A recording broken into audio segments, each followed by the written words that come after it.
Hello guys, welcome to Law3 YouTube channel. And today our topic is about can a minor act as an agent? Okay, let's discuss about minor. Who is minor? Actually, the people who are other than major are called as minor. Then who is major? It is discussed in Indian Majority Act 1875, Section 3. Any person who is domiciled in India crossed over 18 years, he is major, not before. Even a day before, he is not a major. He is a minor who crossed 18 years and he should be domicile of India, then he is categorized as major in India. Okay, now you have an idea about who is an major.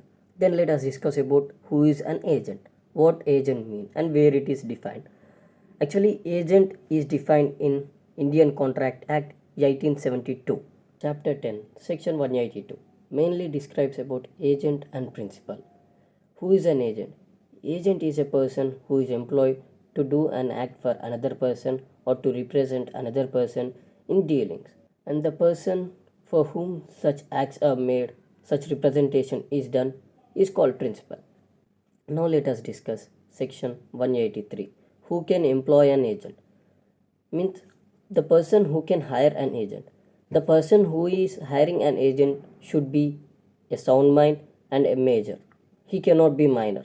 Make it clear. And we have all the prerequisites as I know. Now let us get into our topic. Can a minor act as an agent? It is discussed in section 184 Indian Contract Act 1872. You can refer through it. Now let us discuss what it is mentioned in section 184. In section 184, it is discussed that no minor should be an agent and no unsound person should be an agent. But if we go through interpretation of section 182, in that agent is a person who act for another and represent another in dealings with third person. There is no mention of contractual capacity. Actually, what is capacity of contract? For this, we should get to know what is Section 10 of Indian Contract Act 1872 and Section 11 of Indian Contract Act 1872. First of all, what is Section 10? Section 10 is the essential elements required to make a contract. Okay, now let us discuss Section 11 of Indian Contract Act.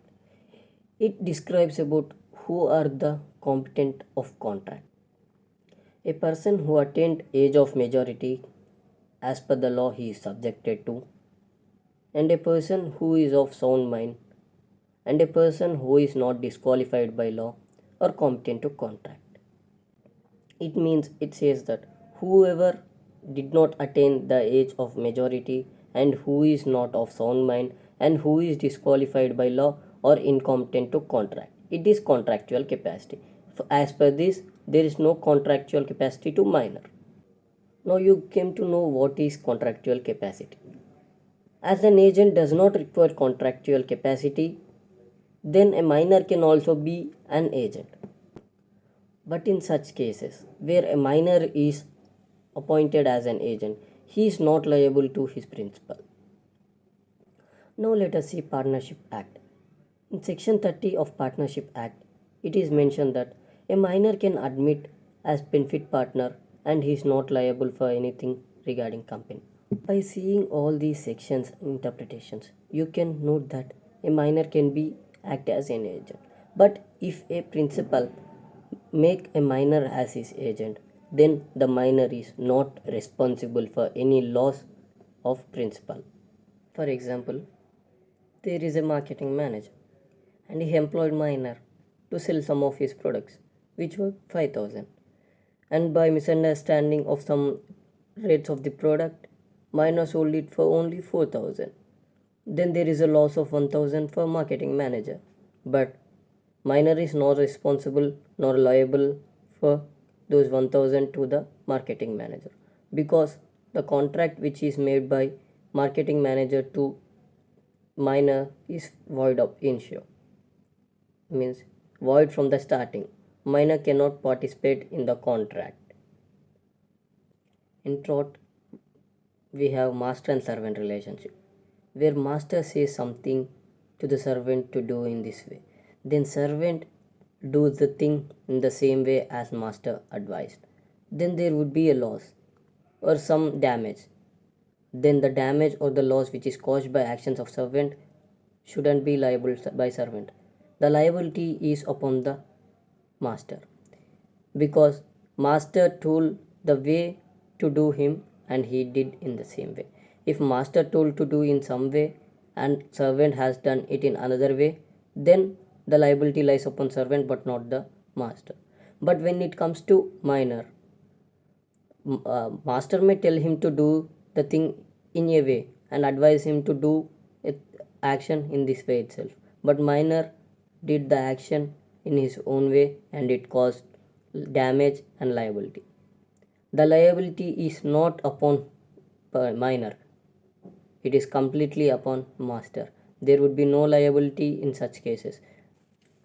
And upon all interpretations and viewing of some of sections related to minor and contract and agent principle, we came to know that a minor can act as an agent, but he is not liable to any damage to his principal, because as I told, contract with minor is void ab initio. Please make note of this term, it is very important. Void ab initio, void from starting. And even doctrine of estoppel is not applicable on minor, and ratification is also not possible for minor, which is for the contracts made in the past. There are some restrictions upon contract which are done by minor. Thank you. I hope you understand all these things. Thank you for watching my video.